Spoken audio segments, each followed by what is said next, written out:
ఒకరోజు మామిడి పండు బయట ఆడుకుంటూ ఉంటుంది. వాళ్ళ నాన్న ఇంట్లో నిద్రపోతూ ఉంటాడు. అప్పుడు మామిడి పండు ఇలా అంటాది, నాన్న పులొచ్చింది. అలా పెద్దగా పిలుస్తాడు. వాళ్ళ నాన్న బయటకు వచ్చి చూస్తాడు.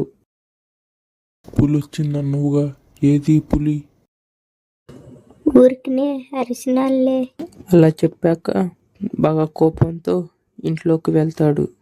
అలా మరుసటి రోజు మళ్ళీ ఆడుకుంటూ అలాగే అరుస్తాడు. నాన్న పులి. మళ్ళీ వాళ్ళ నాన్న బయటకు వస్తాడు. అప్పుడు వాళ్ళ నాన్నకి బాగా కోపం వస్తుంది. ఇంట్లోకి వెళ్ళిపోతాడు. మూడోసారి నిజంగానే పులి వస్తుంది. మామిడి పండు పిలుస్తాడు. నాన్న పులొచ్చింది. నిజంగా పులొచ్చింది, రావా? అప్పుడు ఎంత పిలిచినా వాళ్ళ నాన్న రాడు. అలా వాళ్ళ నాన్న రాపోయాక ఈ పులి మామిడి పండుని తినేస్తుంది. ఈ కథని ఇక్కడి దాకా చూశారంటే ఈ కథలో ఎంతో కొంత మీకు నచ్చే ఉంటుంది. అలా నచ్చి ఉంటే ఇప్పుడే మన ఛానల్ని సబ్స్క్రైబ్ చేసుకోండి. ఆ యాపిల్ పండు ఒకరోజు వాళ్ళ స్నేహితులతో ఇలా అంటూ ఉంటుంది. ఏమిటి మామిడి పండు, రేపు నీకేమన్నా పనులున్నాయా? ఖాళీయేనా? ఖాళీయే యాపిల్ పండు. ఓ ఖాళీయేనా? కానీ రేపు నేను చాలా బిజీ. ఏమిటి బంగాళాదుంప, నువ్వు ఖాళీయా లేదా నీకేమన్నా పనులున్నాయా? నేను రేపు ఖాళీయే, నాకేం పనులేం లేవు. ఓ ఖాళీయేనా? సరేలే, నేనైతే మాత్రం రేపు చాలా బిజీ. ఏంటి బిజీయా? ఇంతకీ రేపు నీకేం పని ఉందేంటి? నాకు రేపు బండి కొనడానికి వెళ్తున్నా, అందుకే నేను చాలా బిజీ. అది మామూలు బండి కాదు, బుల్లెట్ బండి. మన ఊర్లోనే ఎవరి దగ్గర లేదు. అలాంటి బండి కొనడానికి వెళ్తున్నా. సర్లే, రేపు కొనుక్కొని తీసుకొచ్చినాక మీకు చూపిస్తాలే. సరే, నేను వెళ్ళొస్తా. అరే మామిడి పండు, వీడు ఇది చెప్పడానికి రా మనల్ని ఖాళీయా బిజీయా అని అడిగాడు. వీడు బిల్డప్. వీడు బండి కొంటాననేది మనకు తెలియాలని ఇంత బిల్డప్ చేశాడు. బిల్డప్ నాయాలు. పద వెళ్దాం. ఏంట్రో ఎలా ఉంది నా బండి? నీ బండారా? చాలా బాగుంది. అరే ఇది మైలేజ్ ఎక్కువ ఇదంటగా, మరి ఇదెందుకు కొనుక్కున్నావు?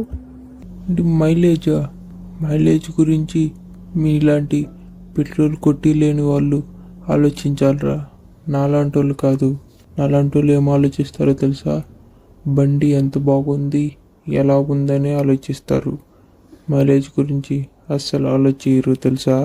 కొద్ది రోజుల తర్వాత, అరే బంగాళదుంప, ఎక్కడున్నావు? నేను ఇంటికాడున్నా. ఏంది? అరే నా బండి పెట్రోల్ అయిపోయి ఆగిపోయిందిరా. నువ్వు కాస్త ఇక్కడికి పెట్రోల్ తీసుకొని వస్తావా? పెట్రోల్ అయిపోయి ఆగిపోయిందా? మరి మైలేజ్తో నాకేం పని?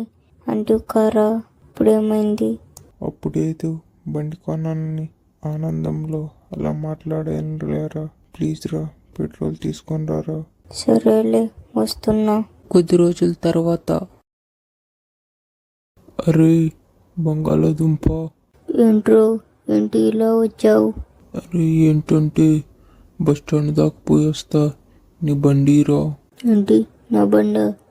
నీ బండి ఉన్నది కదరా, నీ బండి ఏమయ్యాది? నా బండి అడుగుతున్నావు? నా బండికా పెట్రోల్ లేక ఇంటికాడే ఉందిరా. అది లీటర్ పెట్రోల్ కొట్టిస్తే ఒక్కసారి అటు పోయి ఇటు వచ్చాక అయిపోతుందిరా. దానికాడ కొట్టిస్తా అని చెప్పు, డబ్బులు కూడా అయిపోయాయి. అందుకే ఇంటికాడ పెట్టా. నీ బండి ఇవా, అర్జెంటుగా బస్ స్టాండ్ దాకా పోయి వస్తా.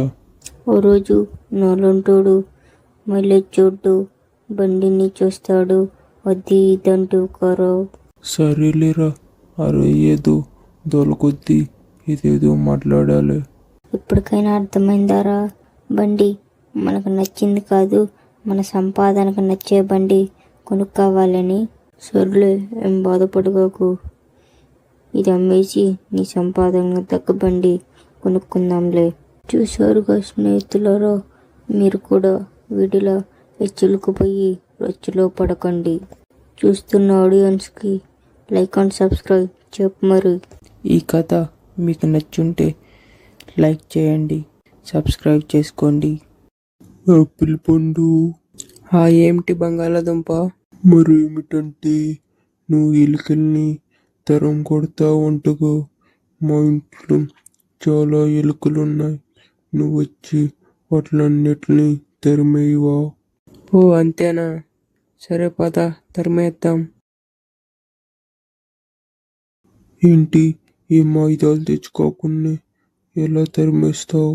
నువ్వు చూస్తూ ఉండు, నేను ఎలా తరిమేస్తాను. ఫ్రెండ్స్, మీ ఇంట్లో కూడా ఎలుకలు ఉన్నాయా? వాటిని ఎలా తరమాలో అర్థం కాకపోతే ఈ వీడియో లాస్ట్ దాకా చూడండి, మీకే అర్థమైద్ది. ఇంకా ఎలుకల్ని తరిమే, మరి ఎలా తరిమేస్తావు? నువ్వు చూస్తూ ఉండు, నేను ఎలా తరిమేస్తాను. Cat audio sound.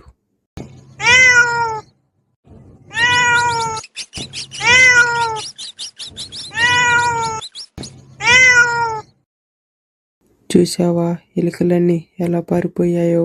మీ ఇంట్లో కూడా ఎలుకలుంటే ఇలా ఒకసారి ట్రై చేయండి. ఈ వీడియో నచ్చితే సబ్స్క్రైబ్ చేసుకోండి.